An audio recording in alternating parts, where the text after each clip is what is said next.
In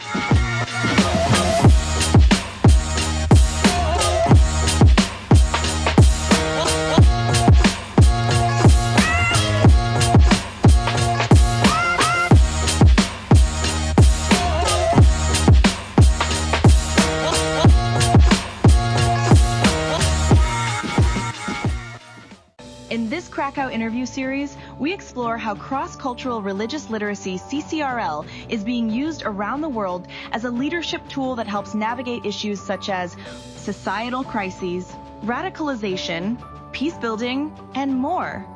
It equips leaders to navigate complex challenges through 3 core competencies: understanding oneself, understanding others, and what we can do together. CCRL also builds 3 essential skills: evaluation, negotiation, and communication. This is practical. This is personal. This is leadership. In this episode, Dr. Abbas Aroua, the adjunct professor at the Lausanne Faculty of Medicine and the founder of Cordoba Peace Institute, Geneva, shares how he applies cross-cultural religious literacy principles in conflict, transformation, and peacemaking in Muslim-majority societies. Brought to you with support from the Templeton Religion Trust. You mentioned here that you do not use the same terminology, but basically utilize the same principles of CCRL. And the first competency that CCRL trains is to learn about one's own religion or philosophy, what this religion or philosophy teaches about how to engage the others. How that was applied, or how you applying it in your practice, and how it related to you personally? I grew up in an Islamic country. I'm from Algeria originally, although I lived for a couple of decades in Switzerland. And even though I didn't get a formal religious education, I got the basics, the fundamental principles of religion in my family and in school. And if I would mention a couple of principles that contribute to the CCRL approach from my own tradition, I would mention the concept of dignity, human dignity. And in the Quran, God says we have granted the human being, the children of Adam with dignity. We have honored the children of Adam, and it's important to look at it as, dignity as a constant function that is the same for everyone. It doesn't vary according to race or ethnicity or religion or sex or any belonging. So all the humans have right to be considered with dignity. What triggered you to think this way, the pluralistic way, the way to treat the others with dignity and with respect, as you just said? I've gone through a personal experience in Algeria back in the early 1990s, where we had a military coup that interrupted the democratic process, and followed this military coup a decade of repression with the human cost of 250,000 victims. And I've started to think of dignity or how people can behave without respecting the dignity of others, torturing people, humiliating people, killing, of course, people without respect for life. And that initiated reflection on the concept of dignity. It was not it was not a conflict between two religions, or it was a conflict within the same religious tradition, majority Muslims in Algeria, but it was a conflict between two ideological views. I see. The secularists and the Islamists. And the military, they benefited from this divide to impose their will. But what happened, the systematic torture, the enforced disappearances, the extrajudicial killings, all these pushed me to look more on these concepts of dignity, of human rights. Personally, I worked for a decade on documenting human rights abuses before I discovered that this is only a symptom of something more serious, which is the lack of capacity of the society to deal with conflict and to transform it peacefully. And this was the trigger for me to get interested in conflict transformation. And trying to find it in your own faith, right?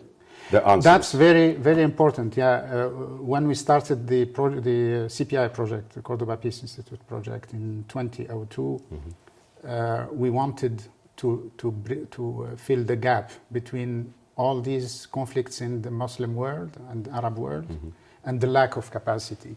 But what we wanted to do is to have a mix of the modern theory and practice of conflict transformation and the internal resources, the religious resources for conflict transformation. And we managed to have this mix, and we use it in our training and capacity building workshops. Since I represent Cordoba Peace Institute, I always mention a saying of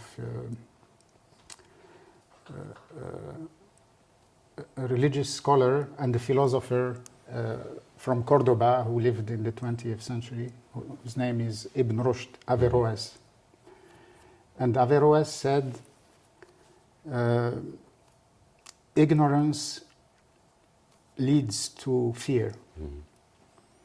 And fear leads to hate, and hate leads to violence. Right. So this is one process or one track how to get to violence. But there are two other tracks that lead to violence. One is aggression, revenge, hate, violence. And the third one is exclusion, frustration, hate, violence. So many of the violent conflicts in the world follow one of these tracks, or are a mix, a combination of three. But all of them basically starts with trauma, right? Which is exactly. Transforms in something else. Yeah, either ignorance of the other, or aggression, or exclusion. Yeah. Especially political exclusion, linguistic exclusion, all kinds of exclusions necessarily lead to violence if they are not addressed. Okay, that's excellent. So it's very interesting. So you started observing the conflicts, which prompt you to search your own faith, and you found solid base in your faith for peacemaking. You start doing the peacemaking. In this process, why it is important to learn about faith of others, which is a second competency of CCRL. So not only search your own faith, but to learn about faith of other people, other religions that lives around. Why is it important to you, which in your practice, or maybe to you personally? Well, personally, I grew up in a culture where in the religious texts, they don't mention only Islam and Muslims. They mention all the religions, mainly the religions of the books. 25 prophets mentioned in the Quran, and it's believed from a saying of the prophet that there are tens of thousands of prophets sent by God. So it's something it's a fact that for Muslims that they are not alone on earth. And this should not be a reason to fear the other or to enter in conflict with him, because this is the will of God. For Muslims, it's the will of God that we are different. And in fact, there is a Quranic verse where God says, we have created, O people, we have created you from a man and a woman so that you may know one another. We have created you from a man and a woman and made you nations and tribes so that you may know one another. So the purpose is to get to know each other. And it's this difference is perceived, at least in the way I was educated, is perceived to be an incentive to go to the other and to know more about him. It's if you wish, the reason why you are attracted by the other is because he or she is different. Imagine a world where everyone is the same, is blueprint of the same character. It would be really boring. and the other thing is about freedom of religion and belief. And here again, from personal perspective, I've been taught from the Quran that Quranic verse, quote, there is no question or constraint in religion. So it's clear that we cannot adhere to a religion by force. It has to be a free choice. And therefore we see that it's the will of God to have a humanity with diverse schools of thoughts, the different religions. But if we compare and contrast, we will see that there are many communalities. I just go one step backwards, maybe. Why it's important to see that this diversity makes possible a joint work for the common good, because as believers we live in a sort of three-dimensional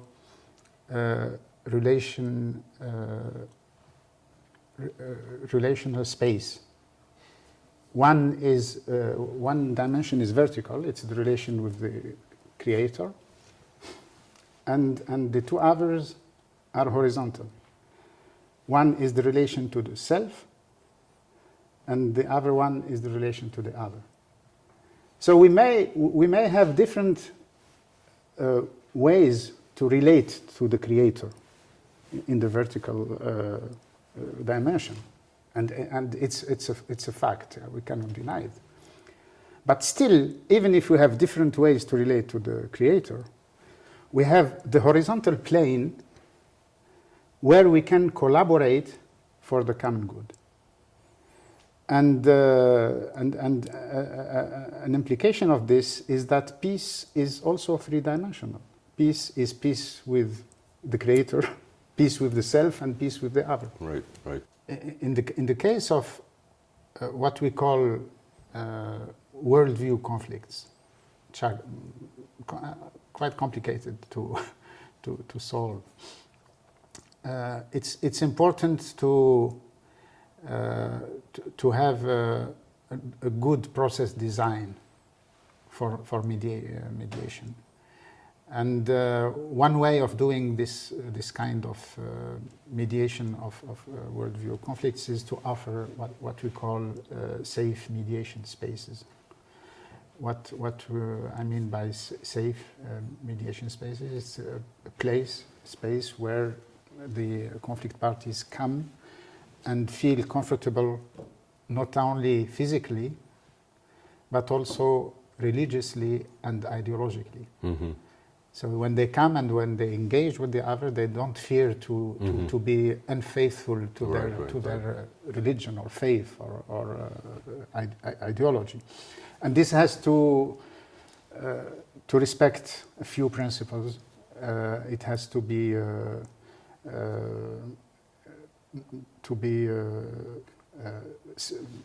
confidential without involving the media, because as soon as you bring a camera in this kind of settings, then people would not listen to the other, but will address their audiences to protect themselves and constituencies. You know. Exactly. But when they are shielded from the media, they understand and see that what they say will stay in the room. So we apply this Chatham House rule, but more than that, I mean, we are more strict than the Chatham House rule.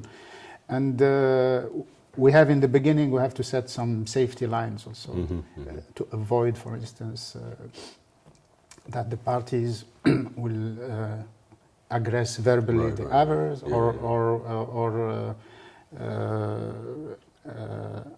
transgress the sacred of the other. All this we have to agree in the beginning. Right. And this process, at least from the perspective of CPI, from our own experience, is very, very productive and effective. And we have applied it in different contexts, and it's always the same methodology. We bring together people who don't know each other. They know only, they have only stereotypes about the others, what they hear from the media or from third parties. Never had the chance to meet physically, to encounter the other. So they come with a lot of fear, a lot of cliché, a lot of apprehensions. And then there is something magic in the encounter. When you physically you meet the other, even if you fear him, you don't trust him, you have really you hate him. But when you meet him physically, then there is the beginning of a transformation, because you can't avoid meeting the humanity of the other. You'll see that is a human being with a face and two eyes and smiling or being sad, or so you can. There is an interaction that is necessary to start a process of trust building. That's why this kind of mediation can't be distantly through Zoom or through. That's very, and then. When they start to feel the humanity of the other, then they will recognize the other as a fellow human, fellow human, and then respect him or her, and then it's at this point only when they are ready to listen to him or to her. Right. And then there is the start of a dialogue by words. But all this takes time. You can't do it in one round or two rounds. Processes that take years, maybe a couple of years. But we don't limit ourselves to a dialogue, an exchange by words. Our aim is, as soon as possible, we get them to engage in joint action. Like, for example? What we call diapraxis, meaning exchanging through joint action, through concrete projects. And this is more effective to consolidate the confidence between people, more than the words. I'll give you an example, if you wish. We worked a lot in North Africa on the Islamic secularist divide. And one of our projects concerns the situation of women in Morocco. So what we did, we brought together women who work for the improvement of the condition of women in the country from different backgrounds. some with an Islamic reference, and some with secularist difference. So they never met before. So they had very bad perception of each other. So the first meeting was really difficult because when they met, they started, saying bad words to each other, almost aggressive,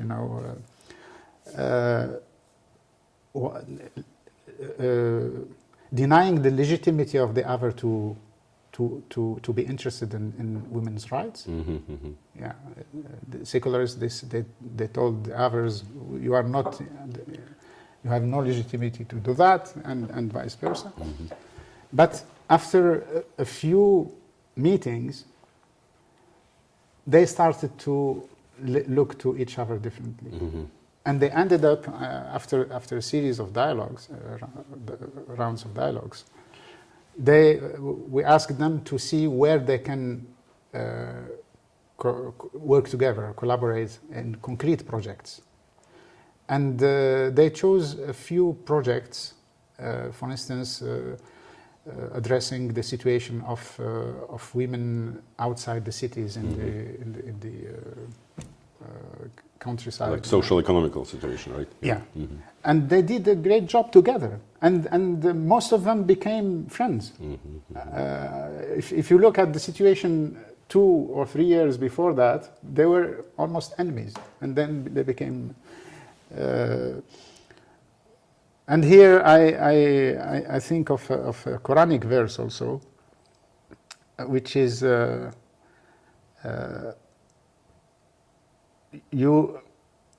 which shows the importance of dialogue and non-violent communications, non-violent resistance, non-violence in general. When you resist or you stand up for something, do it in a non-violent way, and you will see that the one with whom you have enmity would become a close friend. Okay. So I practice this in real situations. This kind of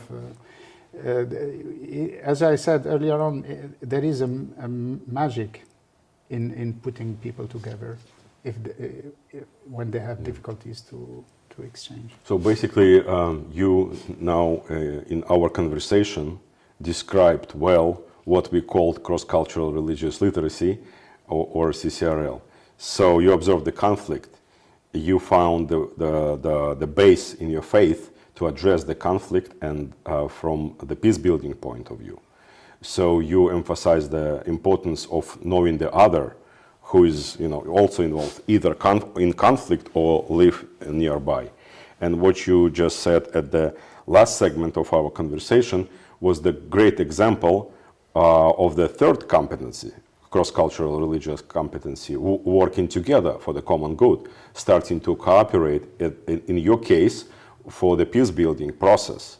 It's amazing, amazing. You're doing the same thing without using the words exactly. we're using, but you greatly complements the whole conversation we're having here in Kraków from your perspective, from your experience, and from your particular peace-building objectives that you have in your organization and in your work. So what do you expect from this gathering here, from this summit?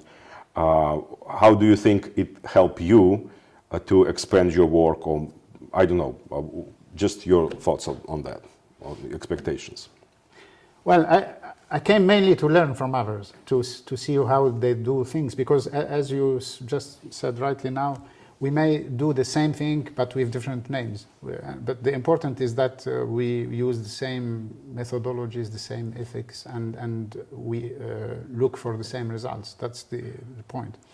So already the first session, the introductory session, was very, very important. I mean, the testimonies are really rich and moving. Some of them are very moving and show that there are all around the world, people who are trying to do good things and to try to bridge between faiths and communities.